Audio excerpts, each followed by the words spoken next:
Hari ini sudah ada ulama yang menamakan diri mereka ulama liberal ataupun Islam liberal. Islam liberal bukan datang daripada golongan yang lekeh, bukan datang daripada golongan yang tidak berpendidikan agama. Ada di kalangan mereka yang berkelulusan dengan kelulusan yang tinggi dalam bidang agama, tetapi mereka bukan ulama yang sebenar. Kerana mereka tidak mengajak orang untuk jadi rabbaniyin, bima kuntum tu'allimun al-kitab wa bima kuntum tadrusun. Tetapi mereka datang mengajar manusia untuk menjadi hamba kepada pemikiran sendiri. Menyeru manusia untuk tunduk kepada nafsu syahwat sendiri. Membebaskan manusia daripada cengkaman syariat. Mereka mendakwa mereka ulama, tapi mereka memperjuangkan hak untuk orang murtad. Mereka mendakwa mereka ulama, tapi memperjuangkan hak untuk orang melakukan zina, liwat dan sebagainya. Wal'iyadzubillah. Ini adalah kerana kecelaruan umat dalam memilih ulama. Ulama yang sebenarnya dipinggirkan, dituduh dengan pelbagai tuduhan yang akan disebut oleh Syekh nanti. Hendaklah kaum muslimin memahami ciri-ciri ulama ini supaya mereka tidak tertipu dengan mereka yang bertopengkan ulama, namun menyebarkan kebid'ah dan kesesatan. Kata Al-Imam Al-Barbahari rahimahullah, wa'lam rahimakallah anna al-ilma laysa bi kathrati ar-riwayati wal kutub, innamal 'alimu man ittaba'a al-'ilma was sunan wa in kana qalilal 'ilmi wal kutub wa man khalafa al-kitaba was sunnata fa huwa sahibu bid'ah wa in kana kathiral 'ilmi wal kutub. Dan ketahuilah semoga Allah merahmati kamu bahawa ilmu itu bukan dengan banyaknya riwayat dan kitab. Sesungguhnya yang dikatakan alim itu adalah orang yang mengikut ilmu dan sunnah walaupun sedikit ilmunya dan kitabnya. Sesiapa yang menyalahi al-kitab dan as-sunnah, maka dia adalah ahli bid'ah walaupun ilmu dan kitabnya banyak. Kita sekarang jadi ukuran ulama tu apa? Yang banyak masuk TV, banyak masuk radio, yang banyak tulis buku, yang ceramah sana sini, kan? Yang selebriti, maka dia adakan rancangan-rancangan untuk memilih da'i, memilih pencetus umat, memilih imam dan sebagainya dengan cara yang tidak syar'i. Disama tarafkan agama dengan hiburan. Wal'iyadzubillah.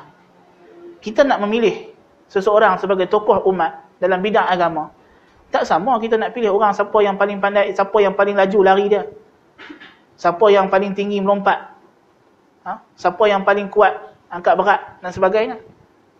Ini bukan bidangnya. Agama bukan begitu. Untuk memilih kedudukan seseorang dalam agama, ia dipilih oleh Allah Ta'ala dengan amalan orang tersebut. Allah akan angkat kedudukannya di hati masyarakat. Tanpa dia minta, tanpa dia berusaha. Ulama semakin benci kepada kemasyhuran, maka semakin masyhurlah dia. Seperti Al-Imam Ahmad, Al-Imam Syafi'i. Bahkan boleh jadi ulama itu semasa hayatnya dia mendapat pelbagai mihnah, ujian, dihina, dicaci.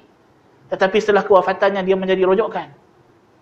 Al-Imam Abu Hanifah rahimahullah ditekan oleh kerajaan Bani Abbas di bawah pemerintahan Abu Ja'far Al-Mansur, sehingga Abu Ja'far Al-Mansur memenjarakan beliau sehingga wafat. Tetapi akhirnya dengan kehendak Allah juga, Allah angkat kedudukan Abu Hanifah sehingga akhirnya mazhab Abu Hanifah menjadi mazhab rasmi bagi kerajaan Bani Abbasiyah pada zaman pemerintahan Khalifah Harun Ar-Rashid, cucu kepada Ja'far Al-Mansur. Ini menunjukkan bahawa Allah Ta'ala yang mengangkat ulama. Imam Ahmad di zamannya bersilih ganti khalifah menyiksanya. Tetapi akhirnya mazhab Imam Ahmad berkembang, tersebar luas dan diangkat sebagai tokoh ahli sunnah wal jamaah. Perjuangannya dikenang. Dan tindakan khalifah yang telah menyiksanya dianggap sebagai rekod buruk dalam pemerintahan kerajaan tersebut. Jadi ulama bukan mereka yang mencari kemasyhuran, kedudukan. Tidak. Mereka yang menjauhi kemasyhuran. Itulah ulama yang sebenarnya. Semakin dia jauh daripada kemasyhuran, semakin dia menjauhkan diri daripada kemasyhuran, maka semakinlah Allah memasyhurkan dia. Kerana yang memasyhurkan ulama itu adalah Allah Subhanahu wa taala. Dia memilih mereka yang ikhlas dan benar-benar bertakwa.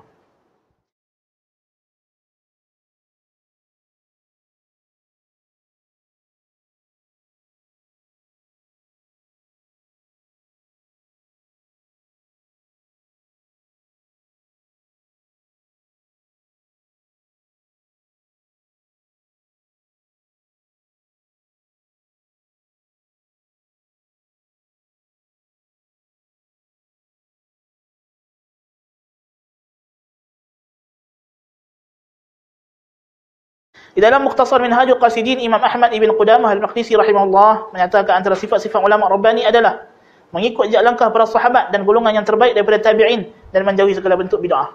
Dan ulama mereka yang menjauhi bid'ah. Tersalah, tersilap dalam ijtihad itu biasa. Itu kelaziman manusia. Tetapi sengaja membuat bid'ah dan menyeru dan mempertahankan bid'ah, ini adalah ciri-ciri yang berlawanan dengan ulama. Namun menjadi satu kekesalan apabila umat hari ini mudah diperdaya dengan sijil jubah serban, kepetahan bercakap dan kekreatifan berfatwa. Lalu seseorang itu terus dijulang sebagai ulama. Maka hendaklah mereka betulkan minda mereka dalam menilai ulama supaya mereka dapat mencari jalan yang benar dan hak.